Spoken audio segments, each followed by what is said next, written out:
Russian thermobaric bombs wipe out a brigade, a blow that shames NATO. A series of officers laid down their arms and surrendered. Welcome, ladies and gentlemen, to the special news bulletin of the GS Sai Gon TV channel. Ladies and gentlemen, while the West was still debating whether to send a few more artillery shells to Kyiv, on the battlefield, the Russian army unleashed an unprecedented devastating firestorm. In one airstrike, an entire Ukrainian brigade was wiped out, its commander killed, and its headquarters shattered. 2 Ukrainian officers laid down their arms and surrendered. While key bases successively fell, it was no longer a counter-offensive or resistance. Now, it's a retreat on multiple fronts. And as thermobaric bombs swept across the Donbass sky, the world once again shuddered at the destructive fury from Moscow. This is no longer a conflict, this is a crushing phase. Let's peel back the layers of truth in this special news report. And don't forget to like, share, and subscribe to the channel so you don't miss any important developments. Russia deploys thermobaric bombs, Brigade No. 10 wiped out. On July 24th, the Donbass battlefield witnessed one of the most intense airstrikes since the beginning of the year. According to Russian news agencies such as MK and RIA, the Russian Aerospace Forces VKS launched a precision attack targeting the city of SES, considered a key tactical stronghold of the Ukrainian army on the eastern front. The special point here is that the target was not an ammunition depot or a technical facility, but rather the forward command post of the 10th Assault Airborne Brigade, one of Ukraine's most elite units. This unit had previously fought in Bakhmut and Zaporizhia and was praised by the West as the steel shield of the summer counteroffensive. And then, in just a few minutes, that shield was melted by the weapon considered the terror of the trenches, thermobaric bombs. ODAB. This type of bomb uses a delayed detonation principle, creating a wide-spreading cloud of burning fuel in the air, sucking up all oxygen and causing all living beings within the explosion radius to explode or suffocate instantly. ODAB is particularly effective when striking underground bunkers, dugouts, or command centers located in secluded forested or mountainous areas. More importantly, Russia did not drop bombs indiscriminately. The entire airstrike was guided by the UMPK control module, allowing the bombs to fly along a predetermined trajectory, hitting the command post and surrounding structures with almost absolute precision. The video widely shared on Telegram showed the explosion creating a massive column of fire, followed by a dust cloud extending for hundreds of meters.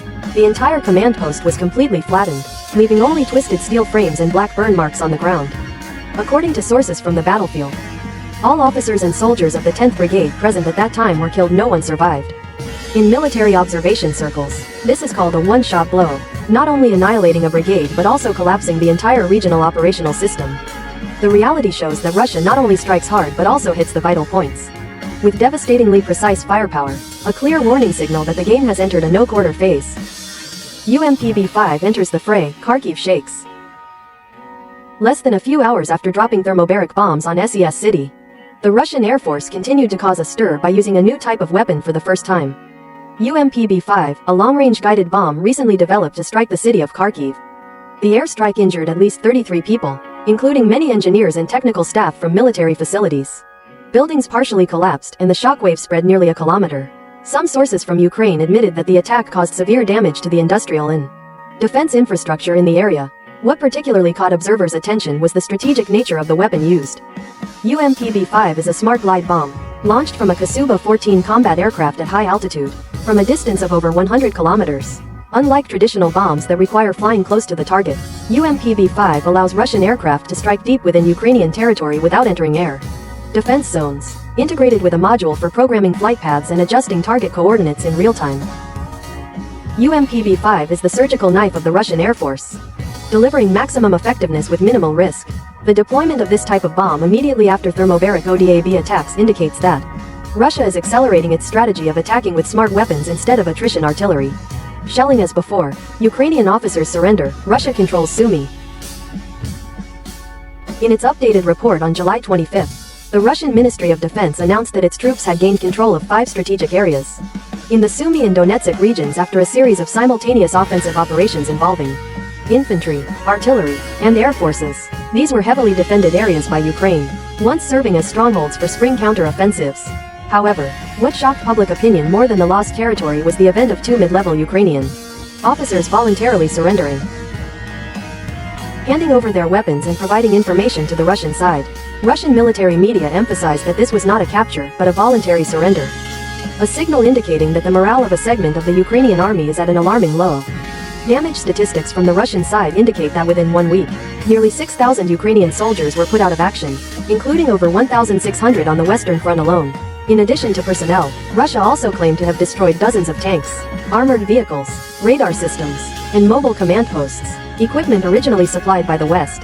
Russian combat groups deployed seamless coordination between attack UAVs, cruise missiles, and long-range multiple rocket launchers, turning the entire Sumy front into a continuous kill zone. With supply lines broken and communication systems in disarray, many Ukrainian units found themselves isolated, unable to receive reinforcements or retreat. A big question is now facing the Kyiv government. Is there still a possibility to turn the tide when Russian firepower is superior and Western support is steadily decreasing? A collapsing front might only need one crack. And in Sumy, that crack has materialized with 2 Ukrainian uniforms raising their hands in surrender. Zionists destroy UAP station, Su-34 clears targets. While the Donetsk front had not yet cooled down after thermobaric bomb airstrikes, in the southern Konstantinovsky direction, the Russian army continued to launch a series of absolutely precise attacks, combining modern artillery and long-range airstrikes. As a result, a Ukrainian UAV control station was completely wiped out, along with its entire operating crew inside.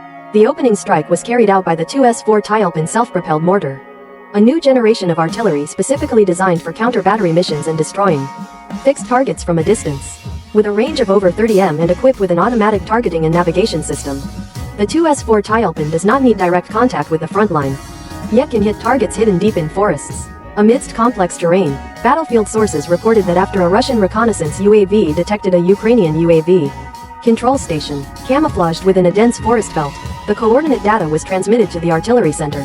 Immediately after, the 2S4 Tyalpin loaded 152mm artillery shells, fired and destroyed the target with just a single volley. Not stopping there, just a few hours later, the Su-34, a multi-role combat aircraft of the Russian Air Force, took off from the rear, flew high, and dropped UMPK-guided bombs targeting Ukrainian military strongholds in the area. The bombs were pre-programmed, flying along optimal trajectories to avoid radar, evade air defense systems, and hit targets from a safe distance. After completing its mission, the Su-34 returned safely to base, affirming the increasingly proficient long-range, no-loss combat model that the Russian army is employing. Detect from afar, strike from afar, retreat safely, but the damage caused is absolutely horrific. In a battlefield where UAVs dominate every corner, destroying a control station is no different from blinding the enemy. And that's exactly what Russia is doing. Step by step, target by target, without missing a single shot. Airstrikes on command centers, striking the brain in combat.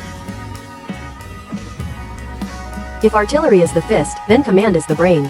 And in the latest offensive, Russia clearly demonstrated its intention not only to destroy positions but also to perform brain surgery on the Ukrainian military.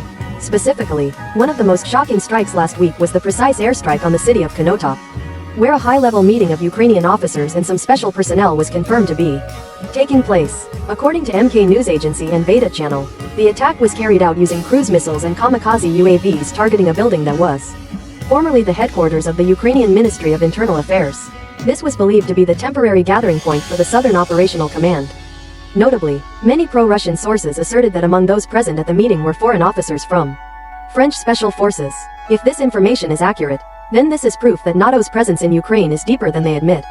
Not stopping at Konotop, in the same operation, Russia also launched multiple simultaneous attacks on forward command centers, UAV coordination stations and radar stations in the cities of Sumy, Chernihiv, and Mykolaiv, which are vital operational control points for Ukraine in the eastern and northeastern regions. Russian military analysts call this the brain strike tactic, paralyzing the nervous system. Instead of wasting ammunition destroying individual tanks or weapons depots, they strike directly at the place where orders are issued, where units and weapons are coordinated.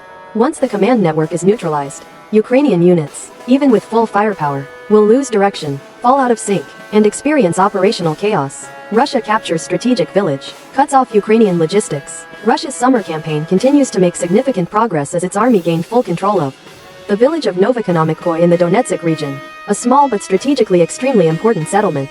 After many days of continuous siege, combining artillery fire, attack UAVs, and deep thrusts from 3 directions, Ukrainian forces were forced to retreat in disarray, leaving behind a series of weapons and defense lines that they had not had time to destroy. The village of Novoekonomikoy is located right next to the military supply route connecting Donetsk with rear supply points in Sloviansk and Kramatorsk, which is the lifeline for Ukraine's entire eastern defense cluster. Russia's capture of this area is like putting a knife to the throat of Ukraine's logistics line, threatening the ability to resupply, rotate troops, and transport ammunition at nearby front lines. Reports from the battlefield indicate that Russian kamikaze UAVs neutralized most of the entrenched resistance pockets in the village. Before the infantry poured in, Ukrainian defensive positions had almost no time to consolidate.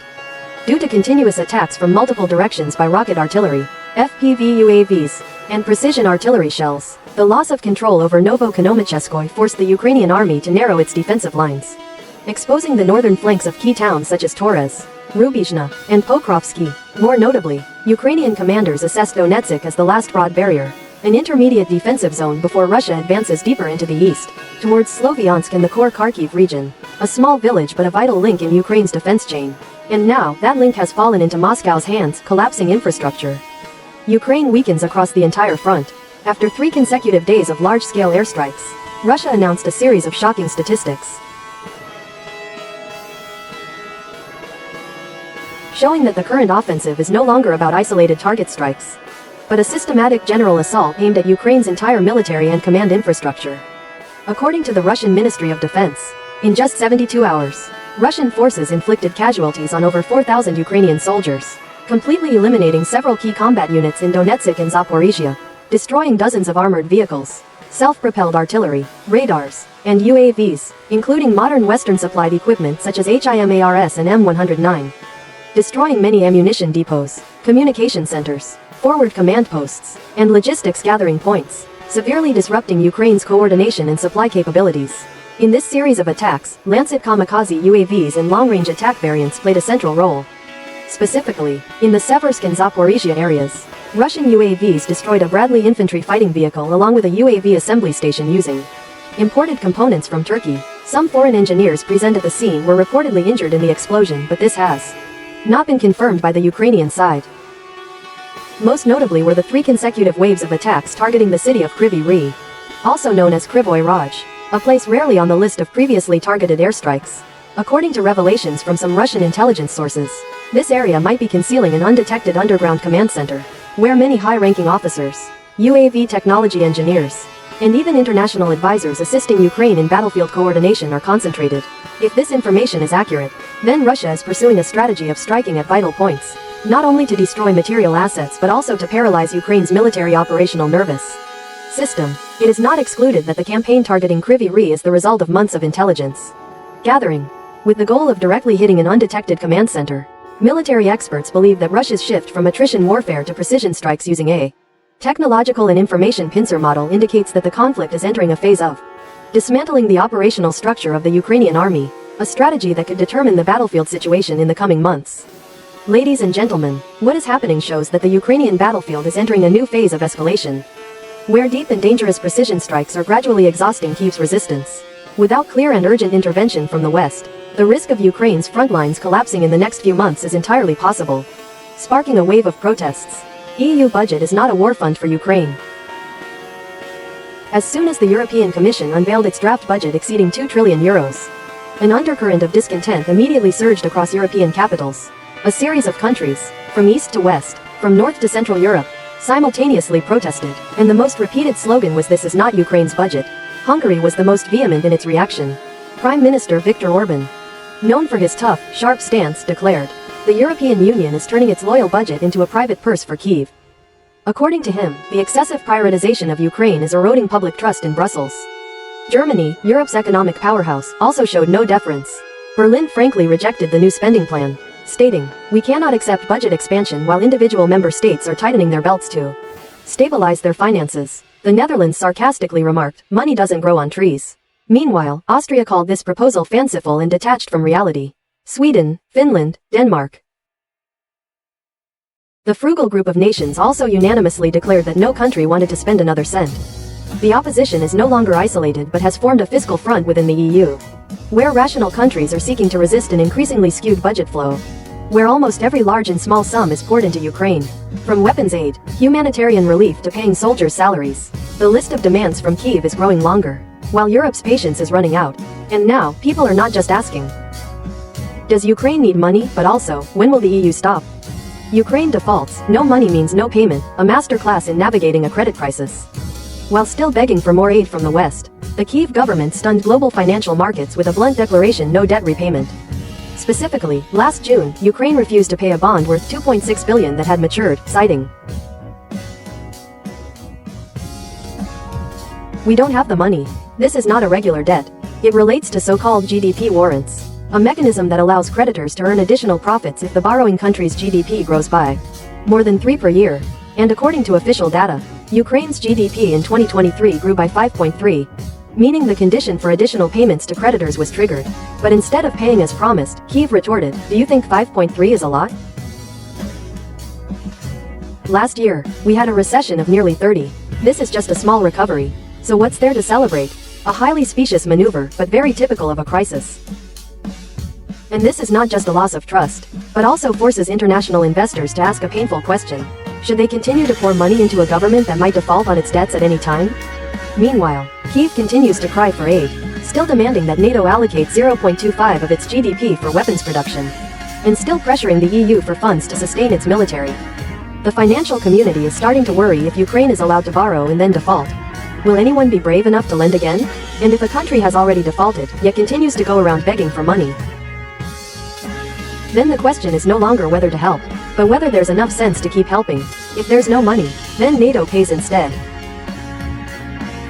Not stopping at asking for ammunition, tanks, or air defense missiles, President Zelensky has now completely shifted to asking for money to run the country. And the one he singled out to open their purse was none other than NATO.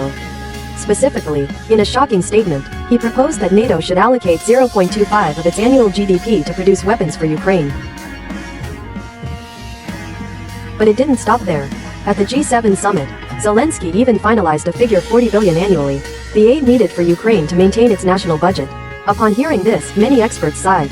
This is no longer war aid, but rather remotely funding an entire administrative apparatus, meaning the West not only provides equipment for Kyiv to fight, but also has to pay civil servants' salaries, maintain infrastructure, and operate the entire Ukrainian state machinery.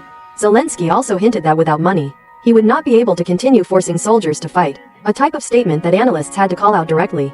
This is a form of political blackmail disguised as patriotism. The situation puts the West in a difficult position if they continue to be stingy with money. They will be dragged into a war with no end. But if they stop, the entire Eastern Front could collapse, taking with it NATO's credibility and strategy. A perfect trap, set not by Moscow but by the very democratic hero of yesteryear. Ukrainians are turning their backs as public trust erodes amidst the smoke and bullets. As the government tightens military conscription, raises taxes during wartime, and then turns its back on international debts, not only is Ukraine's economy exhausted, but the people's trust also begins to crack. Across cities, from Kyiv to Odessa, recruitment centers are no longer places to sign up to defend the homeland, but have become a nightmare. People avoid them, young men evade conscription, forge medical documents, and even flee the country at all costs. From the dense forests on the Romanian border to crossing the Dniester River into Moldova. Even more and more Ukrainians are pinpointing the coordinates of recruitment centers for the Russian side. That is no longer a rumor but a phenomenon confirmed by a series of clear videos and images. Every time a Russian lawnmower drone attacks a military recruitment office, local residents applaud with joy. More sadly, the military force, once a source of national pride, is now seen as a coercive force that arrests people. As for the policy of recruiting with McDonald's, it only makes people more bitter. How much value remains when lives are priced by burgers? The question is not just how many people still want to fight, but more profoundly, how many people still believe this is their own war. Perhaps, after 3 years of death, disillusionment, and coercion, Ukrainians have begun to view this conflict as a tragedy orchestrated by others, in which they are merely victims in an endless proxy game. Ukraine, from a democratic outpost to a Western budget nightmare. Once hailed by the West as a democratic outpost, the first firewall against Russian influence in Europe, Ukraine received enormous support weapons, financial aid, and comprehensive political backing. But after more than 3 years of a war with no end in sight, that image is crumbling piece by piece.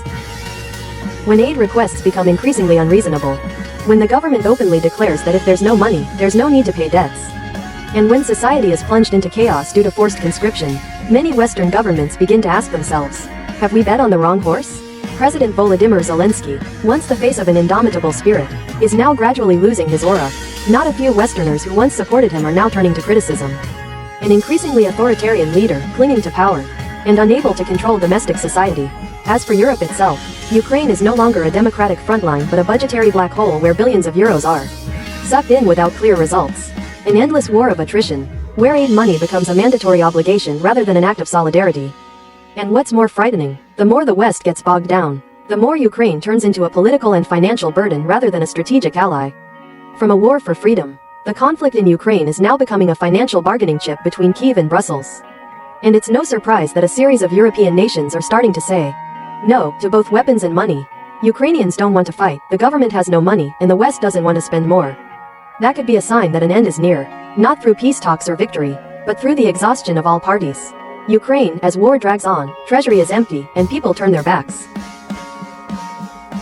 Entering its fourth year of conflict, Ukraine is not only gradually losing its advantage on the battlefield but also facing an internal nightmare: financial exhaustion, human resource crisis, and a weary populace. The national budget deficit has exceeded 20% of GDP, a colossal figure unprecedented in Ukraine's modern history. Meanwhile, international aid is increasingly interrupted, and domestically, few people want to go to the front. New recruits have become as rare as white gold, not because the people lack patriotism, but because after 3 years of a murky, endless war, trust has run out, lives have become cold statistics. A harsh reality: most new recruits are not volunteers but are forced, and the desertion rate increases daily. Facing that dire situation, the Kyiv government did not choose de-escalation but continued to increase pressure through coercive measures. They lowered the conscription age from 27 to 25, while also tightening penalties for draft dodgers, ranging from property confiscation to imprisonment. Recruitment teams now resemble pursuit forces, lurking, ambushing in the streets, even disguising themselves as delivery drivers to arrest people right at home. However, all these measures only further enraged Ukrainian society. Social media is flooded with videos of people being dragged into vans in the market. Parents crying as they watch their sons forcibly taken away without a chance to say goodbye. The more violence is used, the more the government loses the people's trust. In this context, Kyiv launched a new tactic, luring people with money. Each new recruit who signs a contract will be rewarded with over 1 million hryvnia, equivalent to about $24,000 US. But will these banknotes be enough to mend a society fractured by prolonged war? The answer will be in the next part. 24,000 for a recruit when McDonald's becomes a recruitment weapon. In a desperate attempt to entice young people to enlist, the Ukrainian Ministry of Defense recently announced an unprecedented financial incentive program. Anyone who signs a combat contract will immediately receive a bonus of over 1 million hryvnia, or about $24,000 US, an amount sufficient to buy a life. The Kyiv government not only announced this on official media but also launched a strong media campaign on TikTok and Instagram with a sarcastic slogan: "This amount is enough to buy 15,625 McDonald's burgers." From the trenches to the fast food counter, war is now packaged in appealing messages for young people. However, the reality is harsher than what the Ukrainian government expected. After more than 2 months of widespread implementation, the number of people who signed up for military service under this bonus program reached less than 500 nationwide, an alarmingly low figure, because whether it's 24,000 or 50,000, no one wants to throw their life into the so-called extended version of the Bakhmut meat grinder. The Ukrainian people understand better than anyone. This reward is merely a farewell cost for a body thrown onto the battlefield. Meanwhile, the real-life scenes on the streets completely contradict the glittering media videos. Numerous clips record Ukrainian military forces cooperating with police to apprehend men in broad daylight, dragging them off sidewalks, forcibly putting them into vehicles like criminals. Public opinion is not only outraged but also retaliating in a painful and cruel way, reporting the coordinates of recruitment centers to Russia.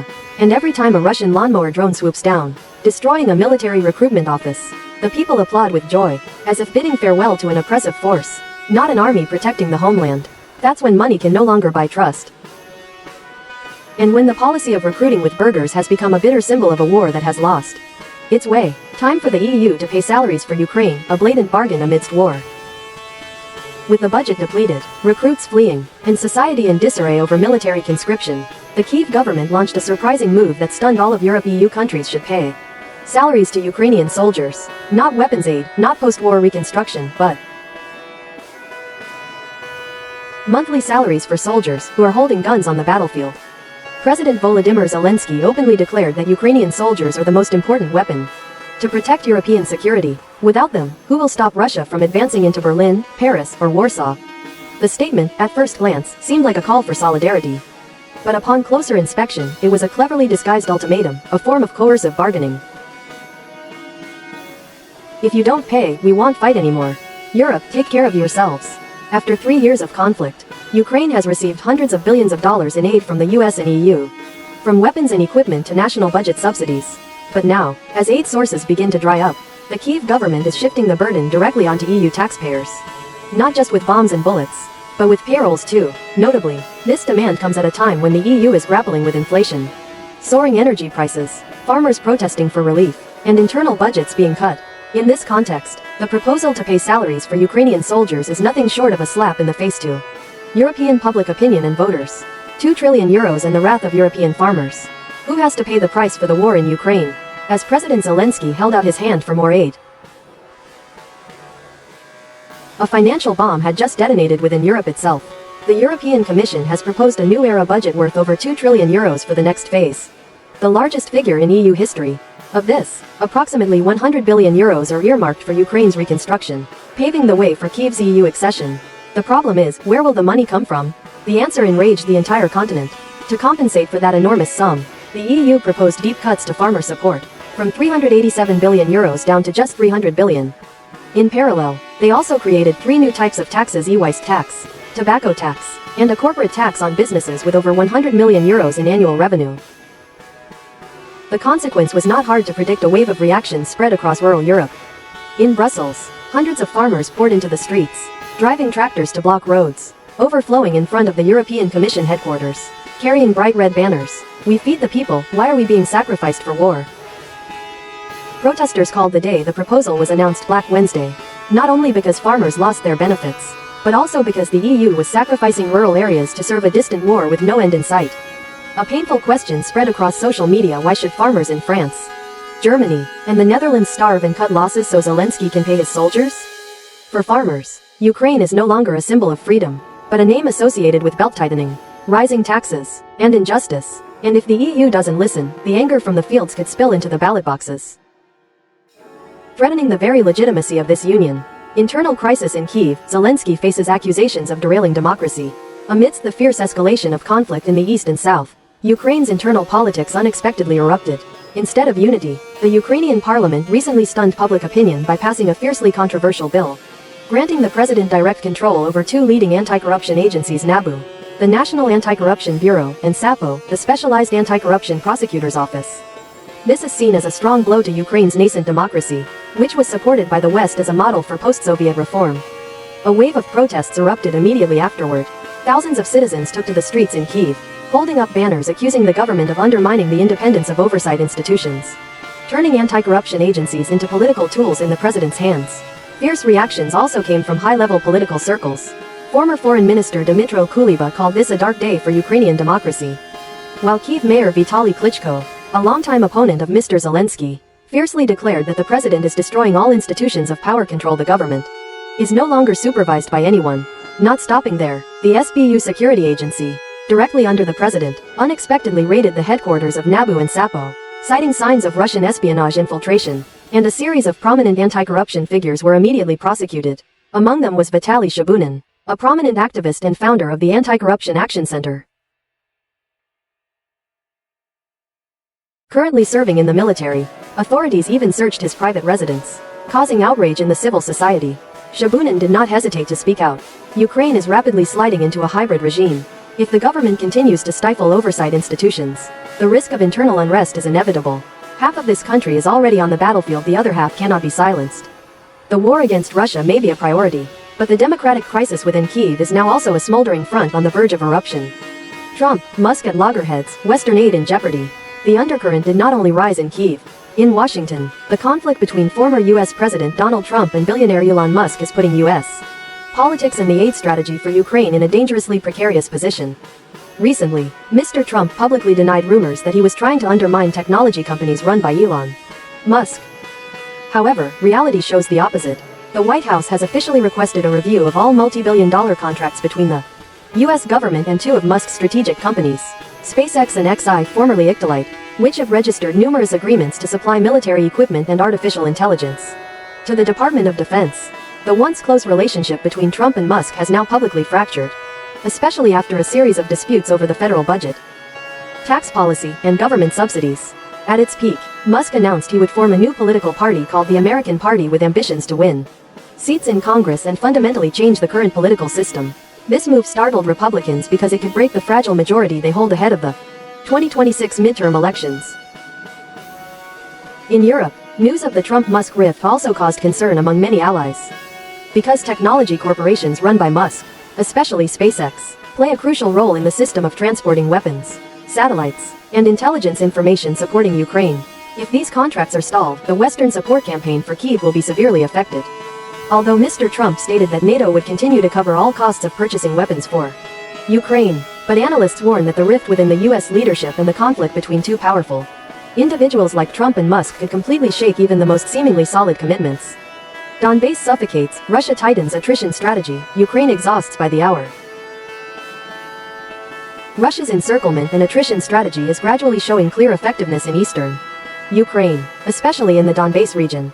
According to Ukrainian military expert Ivan Stupak, Pokrovsk, a city located on the western edge of the Donetsk region, will be the vital focal point within the next 60 days.